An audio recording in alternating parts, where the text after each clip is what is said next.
मैं हूँ अनोखी नेहा। आप सभी को मेरा नमस्कार। आज हम सूर्य नमस्कार करेंगे और पहला आसन है प्रणाम आसन।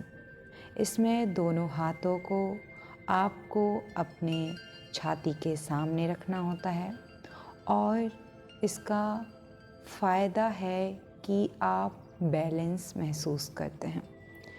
तो पहला आसन है प्रणाम आसन और दूसरा आसन है हस्त उत्तान आसन।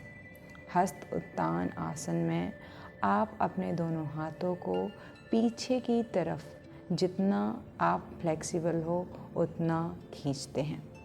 अगर आपको बैलेंस बनाना है तो आप 1 से लेके 20 तक की काउंटिंग करते हुए एक एक आसन को टाइम दे सकते हैं। तीसरा आसन है हस्त पादासन। हस्त को नीचे के पैरों से आपको टच करना होता है और गर्दन को पूरी तरीके से नीचे झुकाना होता है। इसके बाद जो चौथा आसन है वो है अश्व संचाल आसन। इसमें अश्व यानी घोड़े की तरह आपको भूमिका निभानी पड़ती है। तो अश्व संचाल आसन में आप एक पैर पूरी तरीके से पीछे ले जाते हैं और ऊपर आकाश की तरफ देखते हैं और असीम शांति और ऊर्जा को महसूस करते हैं। पांचवा है दंडासन और पर्वतासन। इसमें आप अपने पैरों को पूरी तरीके से सीधा रखते हैं और नीचे की एड़ियों को ज़मीन पर टिका देते हैं। आपकी आँखें नाभि की तरफ पूरी तरीके से होती हैं। इसके बाद छठा आसन है भुजंग आसन। भुजंग अर्थात सर्प की तरह फन फुलाना। तो इसमें आप पीछे की पूरी बॉडी को सपाट रखते हैं और ऊपर की तरफ सिर को रखते हैं। आप 1 से 20 तक काउंट करके सबको टाइम दे सकते हैं। सातवां आसन है अष्टांग नमस्कार। इसमें शरीर के 8 हिस्सों को ज़मीन से सटाया जाता है। फिर इसके बाद में फिर से हम पर्वत आसन की तरफ आते हैं 8वें आसन में और पीछे की एड़ियों को ज़मीन पर। और ये आसन उनके लिए बहुत महत्वपूर्ण है जिनकी कमर में दर्द रहता है। तो इस तरीके से आप पर्वतासन कर सकते हैं।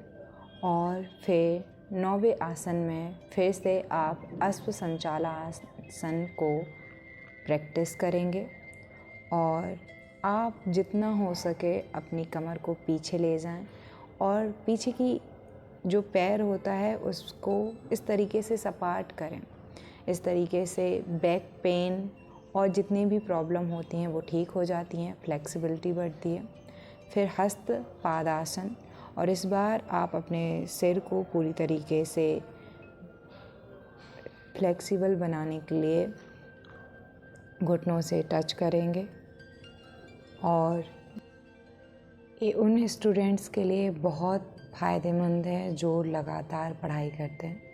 11वें आसन में हस्त उत्तान आसन यानी हाथ को पीछे की ओर ले जाएंगे। जितना आप फ्लेक्सिबिलिटी के साथ कर सकते हैं उतना आप इसको करिए और ऊपर की तरफ देखिए। और इसके बाद में 12वें आसन में आपको फिर से प्रणाम आसन यानी संतुलन बनाना है। तो अभी हमने 12 आसन को प्रैक्टिस किया। ये बहुत स्लो था, अब थोड़ा फास्ट करेंगे क्योंकि हम 3 राउंड में तो सेकंड राउंड में हम 1 से लेके 10 तक काउंट करेंगे हर एक आसन को। तो पहला है प्रणाम आसन। प्रणाम आसन में आपको हाथों को प्रणाम मुद्रा में रखना होता है। दूसरा है हस्त उत्तान आसन। इसमें आपको अपने हाथों को पीछे ले जाना है। तीसरा है हस्त पादा आसन। इसमें हाथों को पैरों से छूना है। चौथा है अश्व संचाल आसन। अश्व संचाल आसन में आपको एक पैर को पीछे, पहली बार में आप दायां पैर पीछे और बायां पैर आगे करेंगे। पांचवा है पर्वतासन और दंडासन। इसमें आप दंड की तरह अपनी पीठ को बना लेते हैं।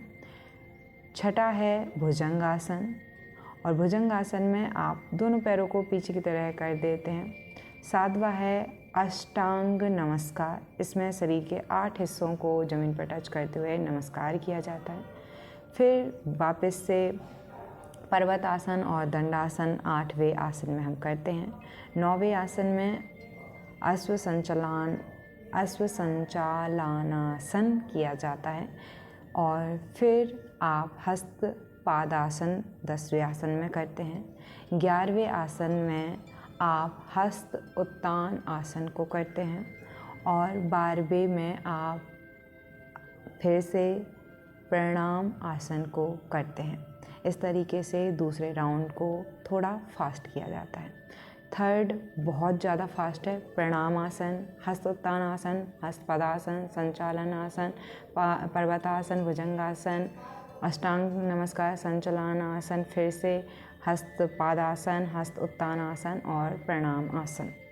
तो आज लगभग मुझे 15 साल हो गए हैं सूर्य नमस्कार को प्रैक्टिस करते हुए। और हाँ, रेगुलर तो पूरी तरीके से नहीं रही होंगी इतने सालों में।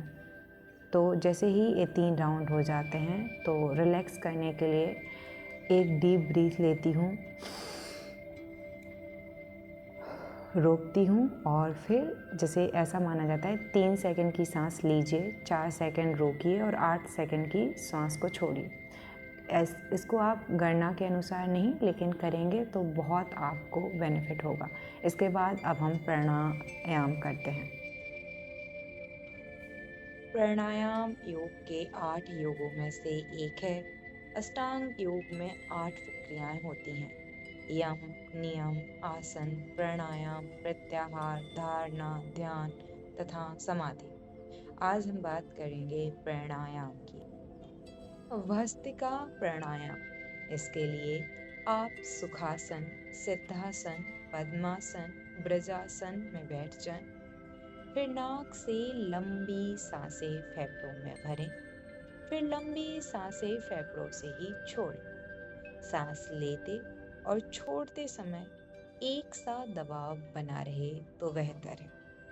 भस्त्रिका प्राणायाम के लाभ हैं बहुत सारे, जैसे हमारा हृदय सशक्त बना रहता है, हमारे फेफड़ों को सशक्त बनाने के लिए यह महत्वपूर्ण है, मस्तिष्क से संबंधित सभी व्याधियों को मिटाने के लिए यह लाभदायक है।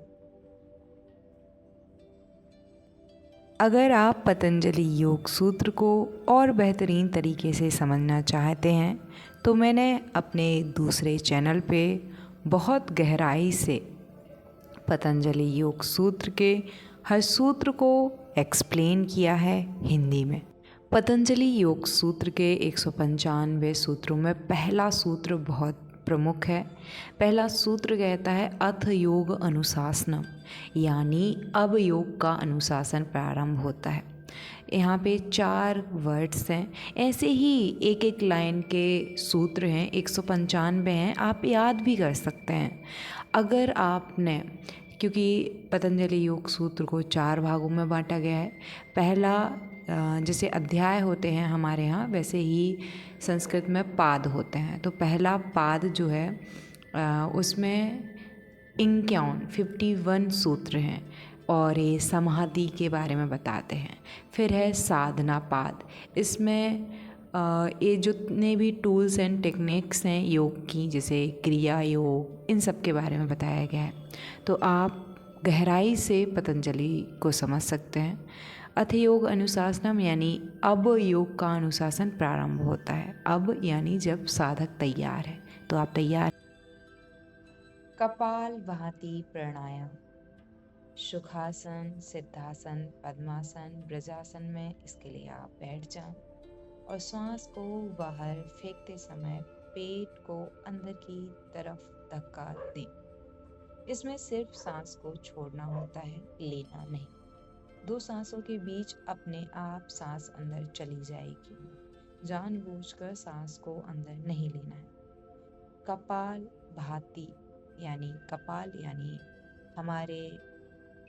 हमारे मस्तिष्क का अग्रभाग, और भाति कहते हैं ज्योति को। तो इस तरीके से कपालभाति प्राणायाम लगातार करने से चेहरे का जितना भी दोष है वो चला जाता है। अनुलोम विलोम प्राणायाम। अनुलोम विलोम प्राणायाम के लिए आप किसी भी आसन में बैठ सकते हैं, सुखासन, सिद्धासन, पद्मासन या वज्रासन। शुरुआत और अंत हमेशा बाएं नथुने से ही करना चाहिए, ऐसा माना जाता है। बाकी आप जैसा भी सही समझे वैसे कर सकते हैं। नाक का एक हिस्सा आपको दबाना होता है अंगूठे से और एक उंगली आपको दूसरे नसिका पे रखनी होती है। एक से आप सांस लेते हैं और थोड़ी टाइम रुकते हैं और दूसरे से उस सांस को छोड़ देते हैं। अनुलोम विलोम के बहुत सारे फायदे हैं।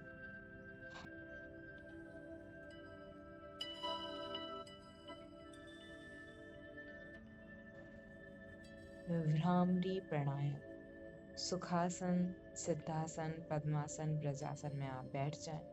दोनों अंगूठों से कान पूरी तरह बंद करके दोनों उंगलियों को माथे पर रखकर 6 उंगलियों को दोनों आँख मतलब जो ये उंगलियां होती है ना उनसे आँखों को बंद कर लें और लंबी सांस लेते हुए करें। मुझे ओम कहना पसंद है इसलिए मैं ओम का उच्चारण करती हूँ।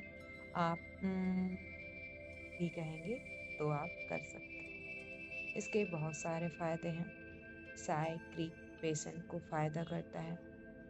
मनो मस्तिष्क की शांति के लिए बहुत उपयोगी है। मेरे लिए सबसे महत्वपूर्ण जो प्राणायाम है वो भ्रामरी है। मैं अक्सर दिन के किसी भी हिस्से में भ्रामरी को कर लेती हूँ। आप इसको कभी भी कहीं पे भी कर सकते हैं।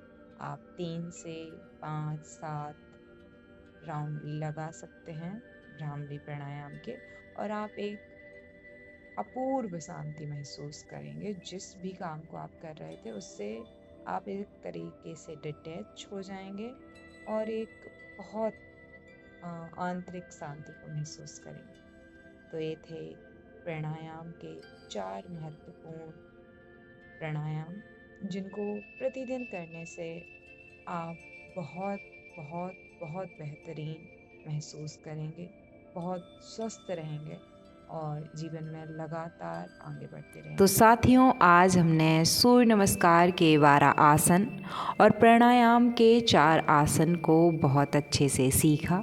आपने मेरे साथ उन सभी आसनों को प्रैक्टिस किया।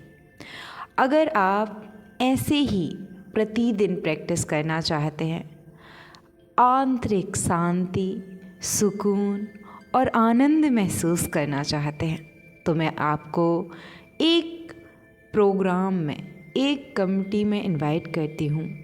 एक पेड ग्रुप है जहाँ पर 999 में आप मंथ में मेरे साथ कंसिस्टेंसी फॉलो कर सकते हैं।